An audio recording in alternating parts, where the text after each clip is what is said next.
Steph Curry said night-night. Team USA basketball wins the gold again. Shout out to them. Steph, with his iconic night-night celebration, of course, had to do it when he hit that ridiculous shot over the two defenders. And one of them was Nicholas Batum, by the way, an NBA player, a longtime NBA player. So, like, Steph Curry is crazy. First of all, shout out to everybody on Team USA.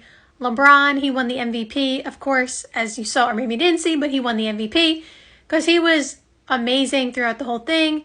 Kevin Durant did his thing, Devin Booker, Joel Embiid, everybody. Drew Holiday's defense today, by the way, critical. He had so many good defensive plays. I know it won't really get talked about or looked at, but if you go back and watch the game, watch Drew Holiday every time he comes in the game and he plays defense.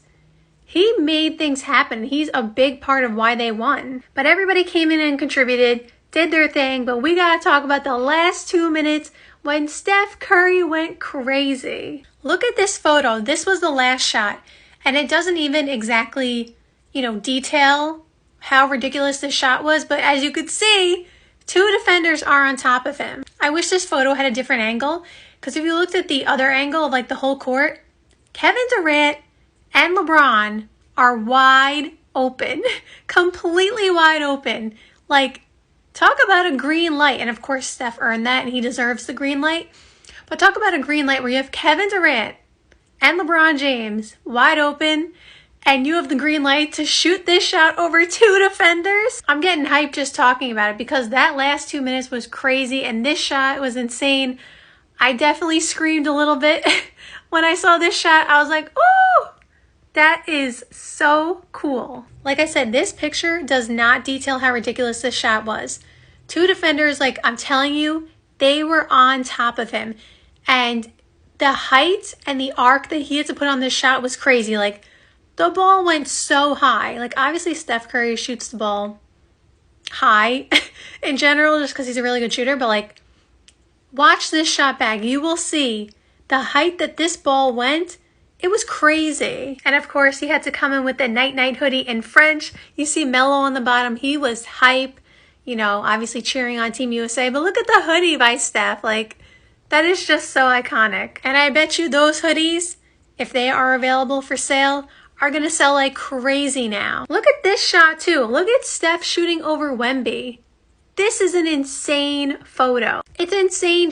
It just looks like, a painting. To be completely honest, this doesn't look real. Steph Curry is not short by any standards. Like he's 6'3". He is not short compared to most people. But look at him compared to Wemby.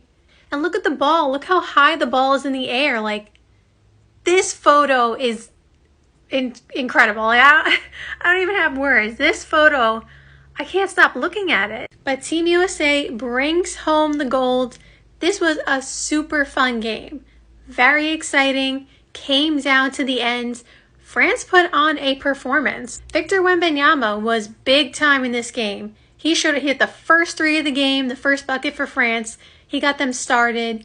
And he was just really good all game. I believe he actually hit the last three as well. When it was maybe a 6-point lead by USA. And Wemby came down because this is when Steph Curry was making all the threes. And I believe Wemby came down and made a three and cut it to 3 again. Correct me if I'm wrong. I think Wemby hit the first and the last shot for them. Shout out to Gershon Yabusele.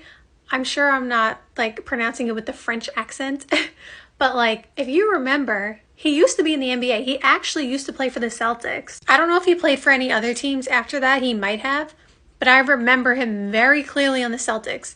It was pretty recently. I'm maybe 3-4 years ago. It was not that long ago. And I bet you he's going to have an NBA contract, or at least he's going to get offers for a contract after the performance he put on during this whole tournament. And that's kind of the cool thing about, Olympic basketball and just international basketball in general.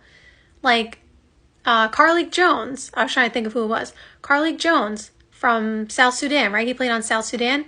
He was also in the NBA. I remember he was on the Bulls, I think he was. And he didn't get a ton of playing time, but I remember him on the Bulls. And that was also 3 years ago, 4 years ago. It wasn't that long ago, maybe 2 years ago. And obviously he's not in the NBA anymore, and neither is Gershon Yabusele. But after the way that they played in these tournaments, like, I think actually after that game, Carlik Jones did get NBA offers. And so that's kind of the cool thing about this. Like, your team may not win the gold, which obviously France didn't win and Serbia didn't win and other teams, other countries did not win.